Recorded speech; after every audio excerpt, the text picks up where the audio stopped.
Praise the Lord. நன்றி புகழ்பா. திருப்பாடல்கள் 66வது அதிகாரத்தில் வாசிக்க கேட்கிறோம். ஆண்டவரிடம் மன்றாட என் வாய் திறந்தது, அவரை ஏத்தி புகழ என் நாய் எழுந்தது. என் உள்ளத்தின் தீய எண்ணங்கள் வளர்ந்திருந்தேன் ஆகில் என் தலைவர் எனக்கு செவிசாய்த்திருக்க மாட்டார். ஆனால் உண்மையிலேயே கடவுள் எனக்கு செவி கொடுத்தார், என் விண்ணப்ப குரலை உற்று கேட்டார். என் மன்றாட்டை புறக்கணியாத கடவுளே போற்றி, தன் பேரன்பை என்னிடமிருந்து நீங்காத இறைவனை போற்றி.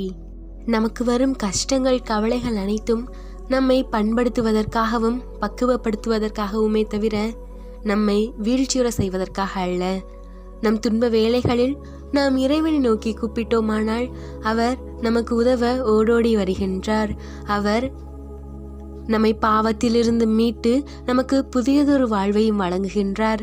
நாமும் இறைவார்த்தையில் ஒன்றித்து இறையாட்சிக்குட்பட்டு